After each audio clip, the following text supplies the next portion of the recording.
जैसे को तैसा। आप सबने ये कहावत तो सुना ही होगा कि जो जैसा होता है उसको वैसा ही जवाब देना चाहिए। चलिए मैं आपको एक कहानी के माध्यम से सुनाती हूँ। एक छोटा व्यापारी था। उसे काम करने के लिए शहर जाना था। तो वो एक बड़े व्यापारी जो उसका मित्र भी हुआ करता था, उसके पास जाकर बोलता है, मेरा ये तराजू धरोहर के रूप में तुम कुछ दिन के लिए अपने पास रख लो। बड़ा व्यापारी बोला, ठीक है, मैं रख लेता हूँ। वो कमाने चला गया।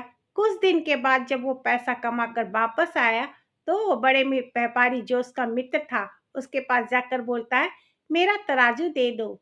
तो बोला, तुम्हारा तराजू तो चूहा खा गया। तो ये बोला कि ये कैसे हो सकता है, लोहा का तराजू को कोई चूहा खा सकता है क्या? तो बोला, मैं सच कह रहा हूँ, तुम्हारा तराजू तो चूहा खा गया। क्या, कोई बात नहीं। दूसरे दिन फिर वो मित्र के पास गया। आ जाकर बोल रहा, मैं स्नान करने जा रहा हूँ।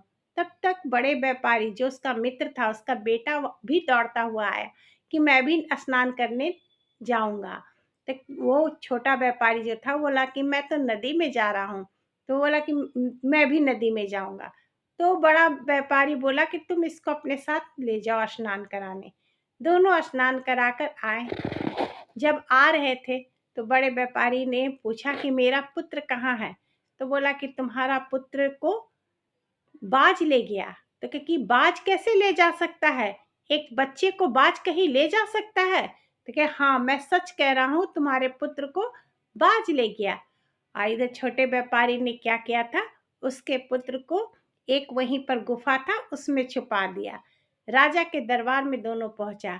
आ जाकर बोलता है, राजा जी न्याय न्याय कीजिए।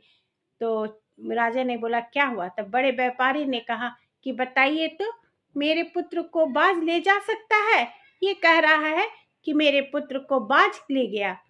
तो राजा बोले, ऐ तुम इसके पुत्र को वापस करो, तुम ही छुपाए हो या क्या कर दिए, बताओ। तो बोला, मैं सच कह रहा हूँ, इसके पुत्र को बाज ले गया। तो राजा भी ये बात सुनकर अचंभित हो गए कि ऐसा कैसे हो सकता है, बाज कहीं ले जा सकता है क्या? तो छोटा व्यापारी जो था वो बोला, जब लोहे का तराजू को चूहा खा सकता है तो बाज पुत्र को क्यों नहीं ले जा सकता? मैं सच कह रहा हूँ, जिस प्रकार इसने सच कहा, आज मैं भी सच कह रहा हूँ। राजा को पूरी बात समझ में आ गई।